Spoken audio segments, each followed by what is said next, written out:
Jumpa lagi bersama saya Andi Malarangen dalam bincang-bincang tentang politik dan negara. Kali ini kita masih akan membicarakan tentang perang di Ukraina.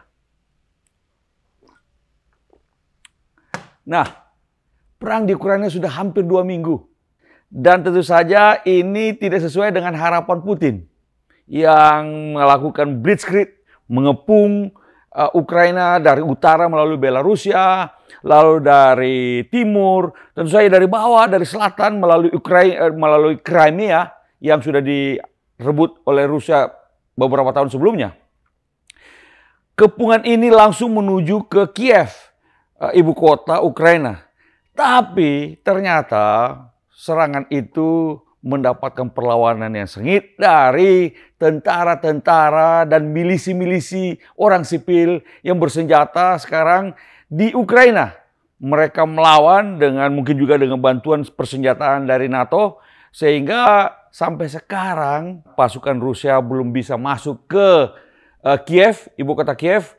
Bahkan beberapa kota lain seperti Kharkiv masih tetap bisa bertahan. Memang Kherson tampaknya sudah dikuasai oleh Rusia, tapi Dnipro dan tentu saja yang paling barat kota seperti Lviv masih bisa bertahan. Dan tampaknya Presiden Ukraina Zelensky itu masih tetap bertahan juga di Kiev dan tidak mau melarikan diri atau meninggalkan Ukraina walaupun sudah ditawari oleh NATO untuk meninggalkan Ukraina. Tapi dia bilang, I don't need a right, I need ammunition. Saya tidak butuh tumpangan, yang saya butuhkan adalah amunisi untuk melawan pasukan Rusia.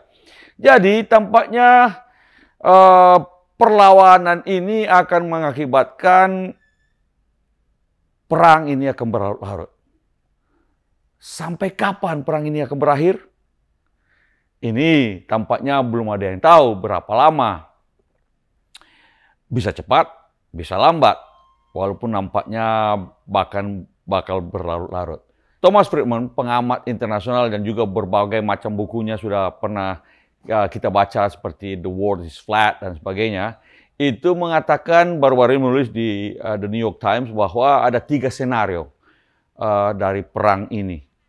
Yaitu yang pertama dia bilang, senario total disaster, full blown disaster. Jadi kira-kira bahwa perang ini akan berlarut-larut dan Rusia tampaknya tidak mampu untuk merebut dengan segera Kiev, dan karena itu dia akan membabi buta, menghancurkan segalanya, dan kemudian perlawanan juga akan dilakukan oleh Ukraina sehingga ini akan berlarut-larut dan menghancurkan infrastruktur dan membunuh banyak orang yang tidak berdaya, yang tidak berdosa.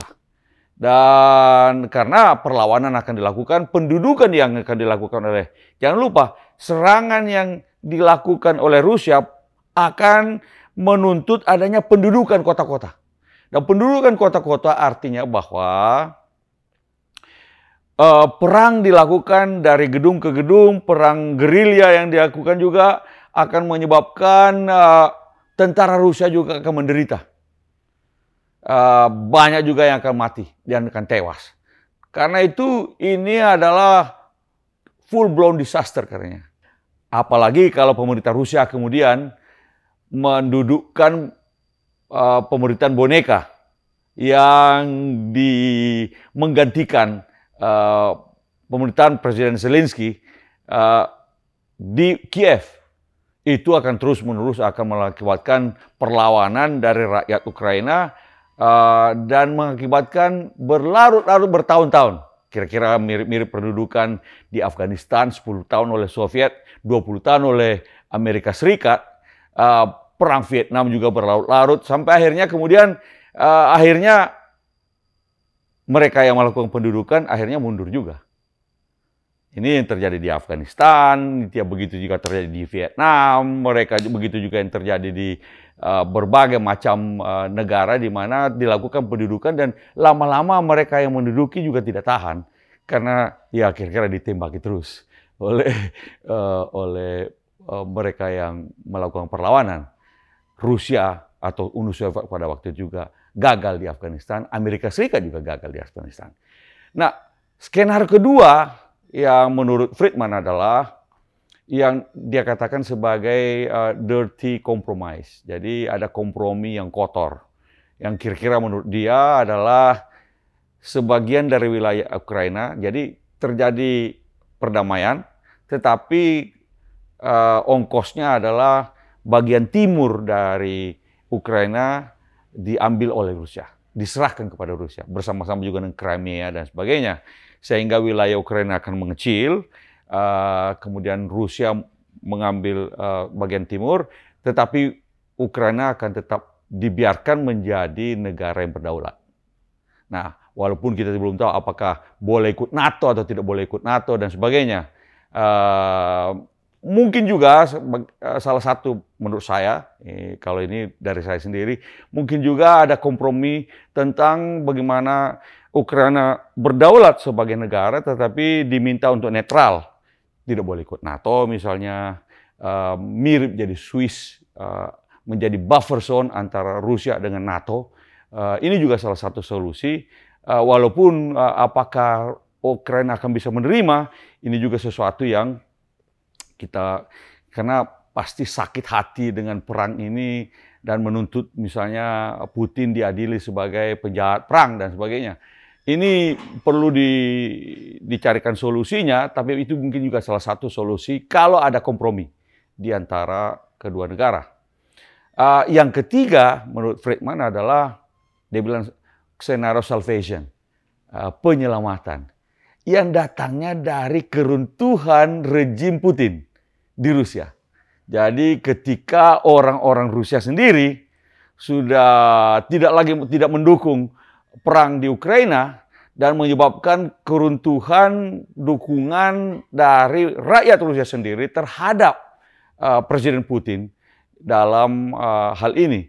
Sehingga kemudian rakyat Rusia kemudian menjatuhkan Presiden Putin apakah melalui pemilu atau tanpa melalui pemilu. Nah, ini juga salah satu kemungkinan skenario. Yang jelas bahwa dari semua skenario itu tampaknya Rusia akan mengalami kekalahan dalam tanda kutip. Kekalahan ini dalam arti dia harus mundur dari Ukraina, tidak mungkin bisa menguasai Ukraina terus-menerus, dan perlawanan yang dilakukan oleh Ukraina, serta kemudian sanksi yang dilakukan oleh negara-negara Barat bahkan lebih luas lagi, bahkan Jepang, termasuk juga Singapura juga memberi sanksi kepada Rusia dan Putin, maka lama-lama ini juga akan dirasakan oleh rakyat di Rusia.